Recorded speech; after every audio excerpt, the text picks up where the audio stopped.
Kochie's Business Builders is proudly brought to you by IKEA Business Network, creating a better everyday life at work. Coming up on Kochie's Business Builders, a family business gets insider tips to conquer e-commerce sales. Google's AI search update that will change your business marketing strategies. Plus, how Drought Angels is supporting farmers when it matters most.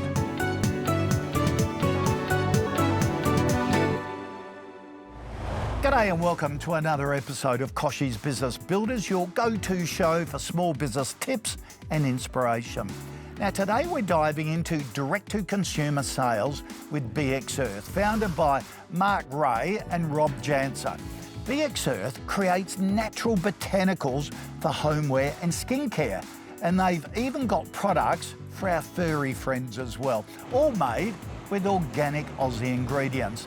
The brand's done well in retail, but their online store's not quite hitting the mark.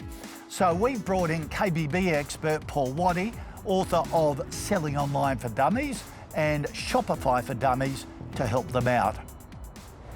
So here we are at BX Earth. Mark, this is a family business started by your pop. Tell us a bit about that. Yeah, my pop started Barthox about 50 years ago. I used to work in the factories doing all the manufacturing. The Barthox. I mean, I think every Australian household has had Barthox at some stage. Yeah, I used to go to people's house and I'd find 6 of them up in the bathroom. Lavender, milk and honey, anti-stress, aloe vera. Is that how you learnt about this industry? I looked up to him, I followed him, I wanted to be just like him. That's amazing.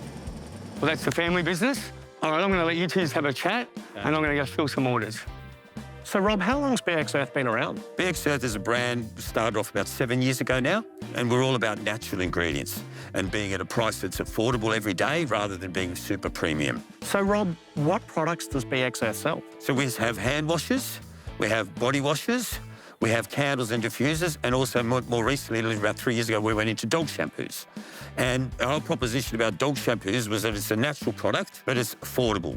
You shouldn't have to pay twice as much to wash your dog as you would for your own hair. And Rob, how many products do you manufacture each year? We're probably manufacturing about 700,000 different units of different products. As I mentioned, I think we've got 250,000 dog shampoo variants. So it is actually quite a big operation.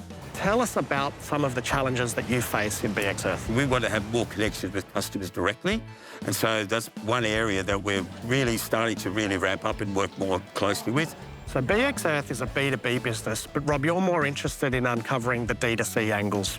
I think, yeah, we do. We need to evolve and move more and more into that sector. Being in the FMCG market has allowed us to have a brand that people can trust, and it also allows us to be able to provide volume and products at a good price. We're finding more and more customers are literally contacting us regularly. I mean, even my phone number's on the back of every single pack. So I have people ringing me all sorts of times, and they actually want to be able to buy directly from the people that they know are making it. In a digital age, BX Earth has 1% of its revenue coming from online sales. What do you think's held you back from expanding that until now? Well, I think realistically, look, I've come from the world of marketing and advertising in the old days, and that's where I was born and bred, when media and marketing was a very, very different world. Now it is so much about social media, engagement, direct to consumers and all those things, and literally I'm not professional in that area at all. That's the part that we're really is missing in our jigsaw puzzle. So, Rob, it's great news for me that you're interested in growing your e-commerce business, because that's what I do. So I've been in e-commerce for 15 years. I've written books on e-commerce, and I've helped hundreds of businesses just like BX Earth start in e-commerce and scale to the point of sometimes tens of millions of dollars a year. So how about we go upstairs and get into some e-commerce? Perfect, let's do it. G'day folks, Tracy Sheen, the Digital Guide, back with another AI tech tip. Now, you've probably heard of Slack. It's been around for quite a while. And while it's a really cool app, I know there's a lot of people that kind of struggle to get their head around all of the different channels and things that are going on. Now, Microsoft Outlook has something similar, Google has something similar, but if you are struggling as a small business owner to connect with other members of your team, with clients or with suppliers, and keep all of your conversations in one location so you can find them, then AI is really starting to step up and help with that. So you might want to check out programs like Google Workspace, even Slack. If you use Teams, Microsoft Teams, Front is another good one to check out. And all of these will collate all of the information under one thread, so you're not having to go through everything to try to remember where you're going. So if you're like me and you've got an inbox that is out of control, you're going to love leaning into AI for this kind of stuff. It's going to increase your productivity, it's going to make your brain make sense, and it'll keep everything in one location for you. So have some fun with it. This is definitely one you want to check out, and I'll catch you again for another tech tip. Coming up, unpacking the Google AI search update, plus tips to create a better everyday life at work.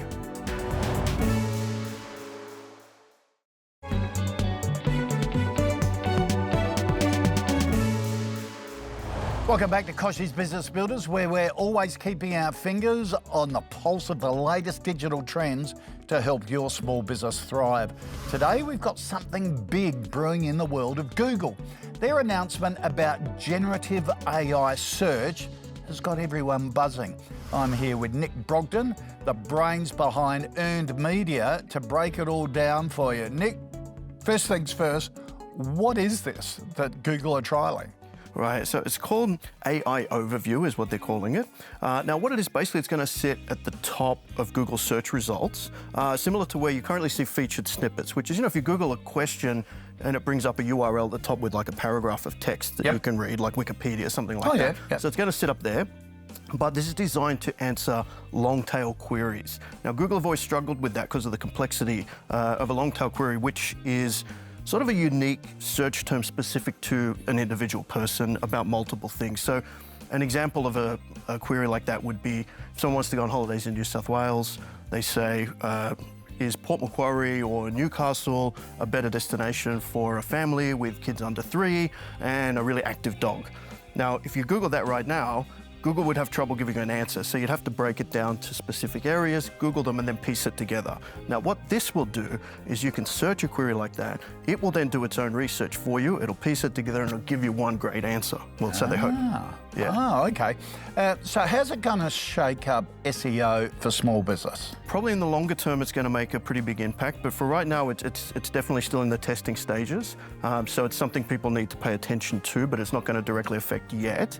It's only currently activated on 0.5% or something of searches in the US. Right. But early test, and it looks like a pretty professional product, so it'll probably roll out pretty quick, but Google's been cautious because it's AI. But where people need to watch out for is just, okay, so how does this work? How is it going to affect my business? Really keep across what it's doing. But currently it looks like if you're a business that has a product or service, it could actually benefit a lot because when it delivers a result, it actually shows the answers below. So say if you're comparing a bike or something like that, it'll give you a place to buy it from its research. Right? But if you're a business that's selling advertising off your site, it could be problematic because it might not send traffic to you. So how do we tweak our SEO to make sure well, when that paragraph comes up and then points you in the right direction that we get pointed to? That's obviously the million-dollar question that everyone is looking for. And the answer is very similar to what you're doing now. Google's become very advanced and is using AI a lot to deliver its search results. So what Google's trying to do is always give the best possible answer to every query. So you need to make sure the content you're creating on your website is really, really high value, is really authoritative, is written by somebody who knows what they're talking about, and is actually going to give benefit to users. Then Google will view the quality of that. It'll likely choose to use that in its results, which it'll then link to you. When we had you on last time, you pointed this out, didn't you? That you just can't go to ChatGPT to get a story. That's right. You've got to really come up with something original, and the better quality that content is, the more likely, even with this new algorithm that's coming up in the future, you'll get a better response from Google. Yeah, it's aligned where it's about quality. So Google are really trying to take the web where people in the SEO industry previously would create based on keywords and just really optimize to deliver, to rank basically. Whereas now you have to optimize to deliver value. So it's actually a really good change for Google and for the world because we're going to get better results and information. But it means all of us have to put more time into what we put up, isn't it? Absolutely. Your digital footprint has never been more powerful if you do it right, and it has never been more worthless if you take it for granted. Absolutely. Is that about right? Absolutely. It's much harder to do now, and it's harder to outsource. You have to really, even if someone's producing some content for your business, the business owner or an expert of the business would need to review it and add information into it. And content production is just so much harder. We find and Google can pick that up. Absolutely. If you've got somebody else to do it for you. Well, they would understand if there's no expertise in the article, because if you're generating content off something that exists, then they know everything, right? So they know it exists already, and they know that you're just regurgitating that information. Yeah. It's really interesting, isn't it? Because I was on TripAdvisor the other day, and of course, on TripAdvisor, you always go to the reviews. Now, TripAdvisor has an AI driven summary of all the reviews. There might be thousands of reviews. AI works through it all for them. Yeah, it's going to happen a lot more. That's going to work into everything, and it's a good thing. I don't see that there's going to be disruption, of course, with any new technology. But it's just about running a business as well as you can. Getting lots of good reviews has always been important, and more important than ever. And just delivering a lot of quality information about your business, being very genuine about who you are and what you do. Nick, some great tips as usual. Thanks for joining us. Thanks so much. Bad lighting, messy storage, dated furniture. No one wants to work in an office like that. IKEA for Business wants to help you create a better everyday life at work.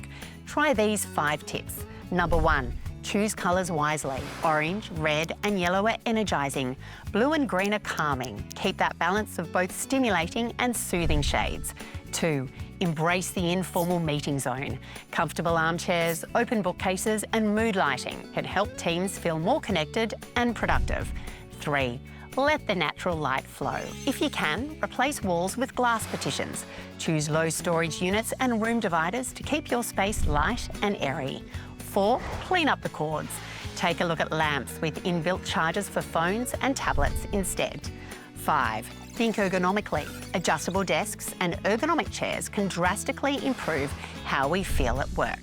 Join the IKEA Business Network for free to get access to the IKEA for Business team, member benefits and discounted space solutions. Head to ikea.com.au/business.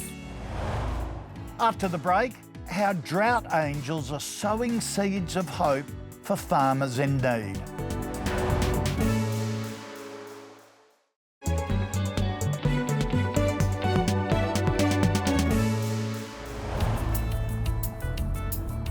Drought Angels winning the Regional Hero Award is highlighting the importance of our farmers in rural Australia.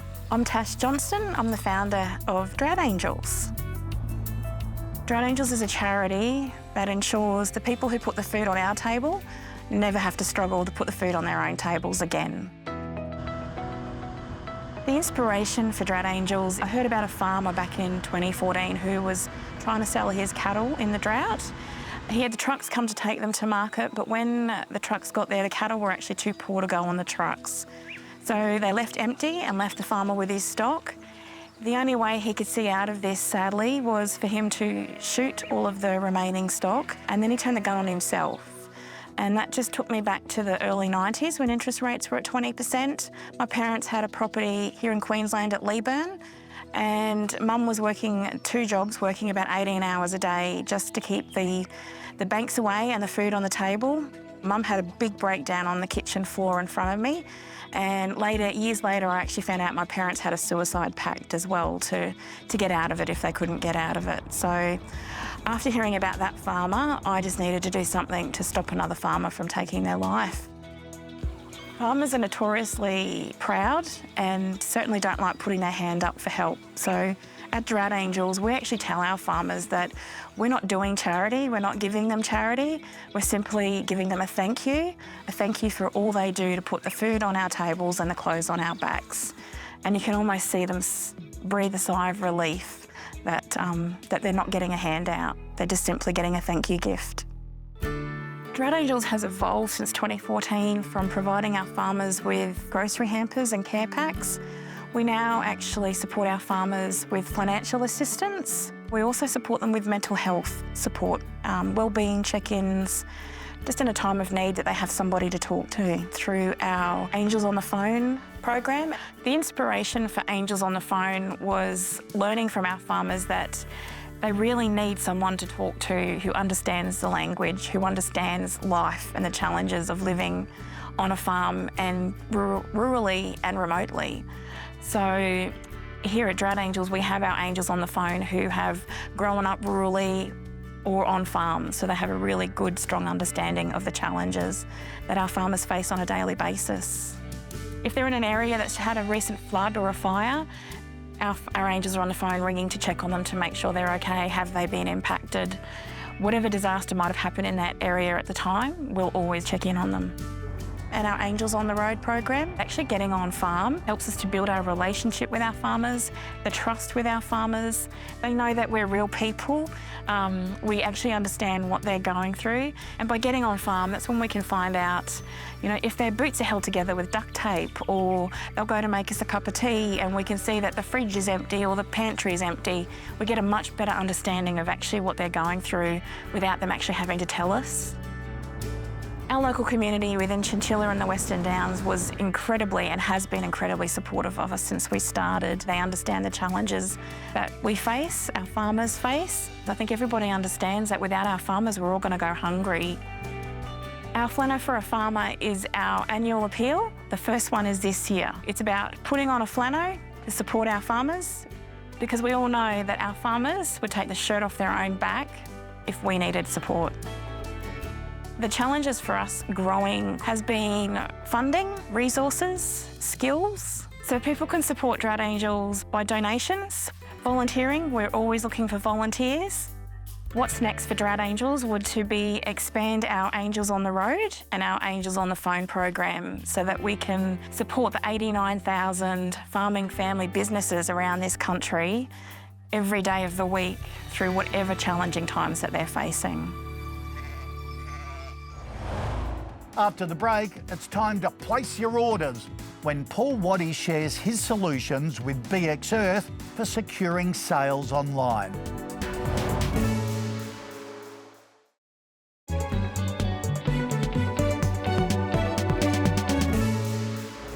Welcome back to Kochie's Business Builders. It's time to check back in with Paul Waddy as he offers some solid advice on how BX Earth can soup up their sales with a direct-to-consumer model online.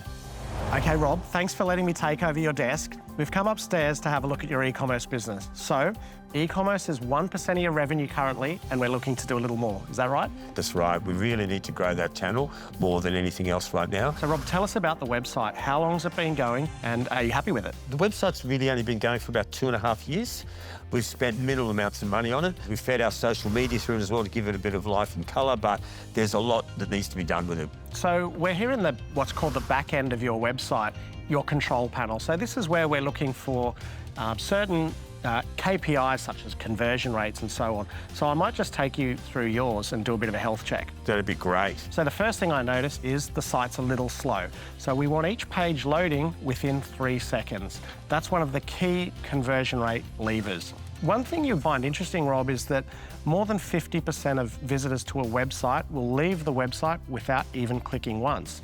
When we have a visitor on the site, we've got to get them to the checkout in as few clicks as possible. This is your nav up here. So when I hover over store, I don't see a whole lot happening. I'm just taken to a whole lot of products. Yeah. We need to split that out because not everybody's interested in the candles, not everybody's interested in the dog shampoos. So we need to give them the choice to shop only what they're interested in. One of the key elements of the product page is product descriptions. So one thing I notice on this product is it's very short. Yeah, that's right. So we're not selling the product as well as we can. So if you look at eBay or Amazon, they're very strict on how they write about products. Copy is as important as it ever has been. Yeah. When you're writing what's called your product descriptions, try and answer the question, what problem does my product solve? Try and answer that in 1 or 2 sentences. That takes me back to the old days at Mojo when it was always about repeat. Same thing. One single thing. Yeah. What's the single most important thing that your customer wants to hear about you? You flog that. I think another thing you could do on the product page here, Rob, is to show your shipping times. So people want fast shipping, and they don't want to click around the website having to find where your shipping prices and times are. You might be interested to know that businesses who have an engaging About Us page often get a higher conversion rate than those that don't. One thing I noticed about you and Mark, your characters, but when I click on our story page, it doesn't reflect that at all. You and Mark are no shrinking violets. We need to get your faces here, or even better, a video of you guys talking about the product and your beautiful factory here and the fact that you make everything in Australia.